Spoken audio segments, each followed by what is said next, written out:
Assalamualaikum everyone. Welcome to my channel Education Arena. Hope you all are doing well. Today the topic which I am going to discuss in front of you people is a poem named as Flood Wedding or Wedding in the Flood by Tawfiq Rafat. This is included in a subject South Asian Literature which is a part of BS English 7th semester. But आज का lecture start करने से पहले अगर आप लोगों ने अभी तक मेरा चैनल सब्सक्राइब नहीं किया so please do like share and subscribe my channel and press the bell icon for the latest update. Taufiq Rafat की बायोग्राफी जो है वो ऑलरेडी प्रीवियस लेक्चर में डिस्कस हो चुकी है। You may visit that lecture in order to get the understanding of biography of Taufiq Rafat. आज के इस लेक्चर में हम इस पोएम को डिस्कस करेंगे जिसका टाइटल है वेडिंग इन द फ्लड। जो टाइटल है वो पूरी पोएम की जो टोन है उसको ऑलरेडी सेट कर देता है, यानी कि एक शादी की तकरीब फितरी आफत जो है, जो नेचुरल आफत है उसके बीच में हो रही है और ये चीज़ जो है, जो ट्रेडिशन है और सर्कमस्टांस के दरमियान में जो टेंशन है, जो कश्मकश है, उसकी तरफ एक इशारा देती है। हम चलते हैं फर्स्ट स्टैंजा की तरफ।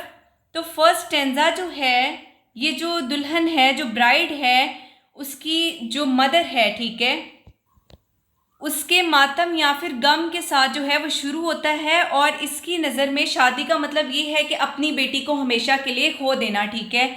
अब हम चलते हैं नेक्स्ट। तो जो बाराती जुलूस होता है ना वो आहिस्ता आहिस्ता चल रहा है और इसके साथ जो क्लैरिनेट है यानी जो बांसुरी है, जो शहनाई है, उसकी एक सिसकी सुनाई देती है जो कि उदासी के तासर को और बढ़ाती है। अब ये जो मदर है ब्राइड की, उसको ये फिक्र है कि इसकी जो शाय डॉटर है, जो शर्मीली बेटी है, उसको एक जो है अजनबियों से भरे सर्द घर में एडजस्ट होना पड़ेगा, ठीक है। वो इस चीज़ को सोच रही है कि एक कोल्ड हाउस है जिसमें सिर्फ स्ट्रेंजर्स हैं, उसमें उसकी जो शर्मीली बेटी है उसको एडजस्ट होना पड़ेगा। कोल्ड हाउस बेसिकली क्या है, यानी कि एक ऐसा घर जिसमें इमोशनल कोल्डनेस हो, ठीक है, जिसमें प्यार ना हो, जहाँ वाइटलिटी ना हो, जहाँ पर स्पिरिचुअल स्टैग्नेशन हो, ठीक है। उसकी माँ कहती है कि जो दिन है वो ऑलरेडी बड़ा मुश्किल रहा है, ठीक है, बारिश की वजह से जो दोपहर के खाने के दौरान कुछ देर के लिए रुकी, लेकिन अब फिर से बूंदाबांदी जो है वो शुरू हो गई है। अब ये जो क्राउड है इसी में से किसी का चुटकी भरा तबसरा जो है वो आता है। यहाँ पर गॉसिपी कमेंट का मतलब क्या है, चुटकी भरा तबसरा। वो कहता है कि this girl has been licking too many pots, यानी कि ये लड़की तो बर्तन चाटती रही है, यानी वो समझते हैं कि इसका जो समाजी मुकाम है, जिसका सोशल स्टेटस है वो कम है, ठीक है, और आलतन वो किचन के जो बर्तन हैं उनमें से खाती रही है। क्योंकि इस लड़की की जो शादी है इस पर बारिश हो रही है, ठीक है, और फिर इसीलिए सारे लोग इसे कह रहे हैं कि ये बर्तन चाटती रही है, ये लड़की तो जो है बर्तनों से खाती रही है, इसीलिए उसकी शादी पर बारिश हो रही है। नेक्स्ट चलते हैं। अब दो नौजवान जो हैं जहेज़ को, जिसमें जो है वो कोट है, मिरर है, टिन ट्रंक है, ये डोमेस्टिक आइटम्स हैं, घरेलू सामान है, इसको पालकी से आगे ले जा रहे हैं और उस पालकी को 4 आदमियों ने उठाया हुआ है। ये स्टैंजा इस बात पर ख़त्म होता है कि जो लोग पीछे रह गए हैं वो नज़र से बिल्कुल जैसे गायब हो गए हैं और ये जो बाराती जुलूस है अब अपने सफ़र के ज़्यादा सुनसान हिस्से में दाखिल हो रहा है। यहाँ पर फर्स्ट स्टैंजा जो है वो एंड हो जाता है। अब सेकंड स्टैंजा हम देखें तो यहाँ पर जो ब्राइड ग्रूम है उसकी वॉइस है, यानी कि जो दुल्हा है उसकी आवाज़ हमें सुनाई देती है। वो उस ब्राइड के जो मेहंदी वाले हाथ हैं उनसे बहुत ज़्यादा मुतासिर है, ठीक है। जब वो इसे पालकी पकड़े हुए देखता है तो इससे वो बहुत ज़्यादा इम्प्रेस हो जाता है, लेकिन इसकी जो ये अट्रैक्शन है ये कंडीशनल है, मशरूत है। वो ये उम्मीद करता है कि इसका चेहरा भी हाथों की तरह ही खूबसूरत हो और वो इसकी माँ से कभी भी झगड़ा ना करे। अब वो दोबारा जहेज़ का जिक्र करता है, ठीक है, जिसमें कोट है, टिन ट्रंक है, मिरर है, और जिससे ये जाहिर होता है कि शादी को जो है वो ये देखा जा रहा है जैसे जो मटेरियल गुड्स हैं उनकी टर्म्स में शादी को वो देख रहा है। अब उसका जो मूड है वो बहुत जल्द बदल जाता है। बार बार जो है मुसलसल जो कॉन्टीन्यूसली बारिश हो रही है उसकी वजह से जो इरिटेशन है वो एक क्रूड इंसल्ट में चेंज हो जाती है जब वो कहता है पोट लिकिंग वेंच, यानी बर्तन चाटने वाली जो दुल्हन के बारे में इसकी जो हकारत है, ठीक है, और जो इसका क्लास कॉन्शियस एटीट्यूड है ब्राइड की तरफ, उस चीज़ को रिवील करती हैं। नेक्स्ट चलते हैं थर्ड स्टेंजा। थर्ड स्टेंजा जो है इस अब जो हमें पता चलता है कि जो ब्राइड है उसका नुक्ता नज़र क्या है, ठीक है। वो बहुत ज़्यादा बेचैन है और ख़ुद को तन्हा महसूस कर रही है, ठीक है। अंधेरी पालकी में है और उसकी जो छत है उससे पानी टपक रहा है, उसके पाँव बिल्कुल भीगे हुए हैं और उसको कोई भी जाना पहचाना चेहरा जो है वो नज़र नहीं आता। वो जिस्मानी तौर पर सर्द है, बेआराम है, खौफजदा है और इसे जहेज़ के ख़राब होने का भी बहुत खौफ है, जो इसके मुस्तकबिल की फ़िक्र की अलामत है। नेक्स्ट चलते हैं। अब उसके ख्यालात जो हैं अपने स्ट्रेंजर हस्बैंड को लेकर, अपने अननोन हस्बैंड को लेकर, वो सोचती है कि मेरा जो हस्बैंड है वो कैसा आदमी होगा, ठीक है। और ये जज्बाती तौर पर गैर यकीनी को जाहिर करता है, ठीक है। ये जो स्टेंजा है इस डेंजरस नोट पर एंड होता है कि जो बाराती जुलूस है, ठीक है, इसने एक स्वोलन रिवर को जो है वो पार करना है, जो कि ख़तरे की पेशगोई करता है, ठीक है। फोर शेडोइंग का मतलब होता है पेशगोई। फोर्थ स्टेंजा देखते हैं। फोर्थ स्टेंजा जो है, जो ब्राइड्स ग्रूम है उसके फादर की जो शिकायत है, जो कंप्लेंट्स हैं, उनको बयान करता है। उसका ख्याल ये है कि ये चीज़ जहेज़ बहुत नाकाफ़ी है, बहुत कम है, ठीक है। वो ये सोचता है कि इनको कोई हमें मवेशी जो हैं, बैल है या बैलगाड़ी खींचने वाले जो जानवर हैं वो भी देने चाहिए थे, ताकि खेतों में वो काम आए, ना कि घरेलू छोटे मोटे सामान, ठीक है। अब ये जो इसके सार्कास्टिक रिमार्क्स हैं, इसके तंजिया रिमार्क्स हैं, ये एक जुमला बोलता है, कहता है कि all the things she will use. वो कहता है कि सारी चीज़ें वो हैं जो वो खुद इस्तेमाल करेगी, ठीक है।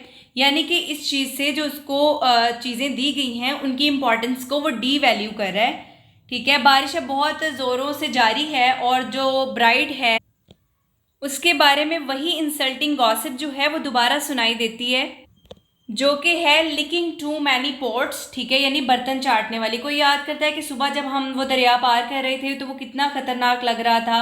और जो फेरी मैन है, यानी कि जो फेरी को चलाता है, फेरी बेसिकली एक शिप है या एक बोट है, ठीक है। उसने खबरदार किया था कि 3 बजे से पहले वापस आ जाओ वरना इसे ना पा सकोगे, ठीक है। लेकिन अब 1 या 2 घंटे लेट हो चुके हैं, ठीक है। नेक्स्ट चलते हैं। वो कहते हैं कि ये जो मैरिज है इसकी जो पार्टीज़ हैं, जो वेडिंग पार्टीज़ हैं, कभी वक्त पर नहीं होती, ठीक है। ये तंजिया सवाल एक तलख मजाक का रंग पैदा करता है यहाँ पर। और ये स्टेंजा इस बात पर ख़त्म होता है कि जो कम रोशनी और जो फिसलने वाले रास्तों के बावजूद असल खौफ जो है वो दरिया से है। स्टेंजा 5 की तरफ चलते हैं। 5th स्टेंजा के अंदर ये जो लास्ट स्टेंजा है इसमें जो दरिया है उसको पार करने के मंजर को बयान करता है, ठीक है। जो फेरी मैन है वो रेडी है, ठीक है। और इसे पता है कि बारात के पास इसके पास आने के सिवा और कोई चारा नहीं है। और वो इजाफी जो है किराया की भी तवक्का इनसे कर रहा है, ठीक है। वो कहता है कि वो जो एक्स्ट्रा पेस को कर देंगे इसी बात पर, क्योंकि इनके पास और कोई रास्ता नहीं है। अब दरिया जो है, रिवर है, बड़ी तेज़ी से बढ़ रहा है, इसलिए अपना सामान जो है जल्दी के साथ उसको लेकर सवार हो जाते हैं। और दरिया को यहाँ पर ब्राउन और एंग्री कहा गया है, ठीक है। और ये जो बोट है इसका जो झोल है, ठीक है, इसकी जो मोशन है बहुत ज़्यादा डेंजरस है, कभी इस तरफ तो कभी उस तरफ, और ये मंजर अफरा तफरी में बदल जाता है। मुसाफिर जो हैं उनकी जो लाउड जो है वॉइसेस सुनाई देती हैं, वो ऊंची ऊंची चिल्ला रहे होते हैं, ठीक है। और जो वेडिंग की मौसीकी की अलामत है वो क्लैरिनेट, वो बांसुरी, वो शहनाई पानी भरने से बर्बाद हो जाती है। यहाँ पर एक फ्रेज है, O what a consummation is here, ये आयरॉनिक है, ठीक है। यानी कि यहाँ पर क्या कहा गया है, अरे कैसी तकमील है यहाँ, ये तंजिया है, यानी कि शादी की रात की बजाय तकमील दरअसल बारात और सैलाब के टकराने में होती है।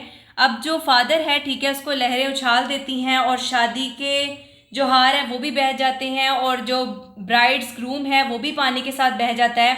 आखिरी जो सीन है वो बहुत ज़्यादा जो है वो खौफनाक है, ठीक है। नीचे की तरफ से पानी का जो है एक चक्कर या गर्दाब जो है, ठीक है, वो आता है और जो शाये ब्राइड है आखिरकार सच में जो है उसकी शादी हो जाती है, जिसका मतलब ये है कि शायद वो डूब गई है और अपने शोहर से नहीं बल्कि दरिया से मिल गई है। नेक्स्ट चलते हैं इसके मेजर थीम्स की तरफ। फर्स्ट थीम है conflict between domestic ritual and natural disaster. जो पोएम है वो स्टार्ट होती है, एक ऑर्डिनरी वेडिंग रिचुअल्स हैं जिसमें प्रोसेशन है, ठीक है, जहेज़ है, वो जो बांसुरी है, पालकी है, ठीक है। और फिर क्या होता है कि रेन होती है, ठीक है, बारिश होती है वहाँ पर, और स्वोलन रिवर जो है, ये दोनों चीज़ें उनकी इस जो फेस्टिवल है, ठीक है, उसको इंट्रूड करती हैं, उसमें मुदाखलत करती हैं। और ये जो फेस्टिव प्रिपरेशन है, ये एक लाइफ थ्रेटनिंग क्योस जो है उसके अंदर चेंज हो जाती है। ये जो कंट्रास्ट किया गया है वेडिंग सेरेमनी और फ्लडिंग के दरमियान में, ये चीज़ इलस्ट्रेट करती है कि ह्यूमन जो रिचुअल्स हैं वो फ्रेजाइल हैं, ठीक है, वो वीक हैं in the face of nature's power, ठीक है, यानी कि नेचर की पावर के सामने ये सारी चीज़ें जो हैं फ्रेजाइल हैं। Second one is social class and prejudice, ठीक है, यानी कि ये जो gossip repeats the phrase this girl has been licking too many pots, ठीक है, लाता है, कहता है कि अ पोर्ट लिकिंग वेंच। ये जो इंसल्ट्स हैं जो उसके बिहेवियर या उसके परसीव्ड लोअर स्टेटस की बेस पर हैं, ये चीज़ शो करती है कि किस तरह से क्लास बेस जो कंटेम्प्ट है वो परमिएट करती है करेक्टर के एटीट्यूड को।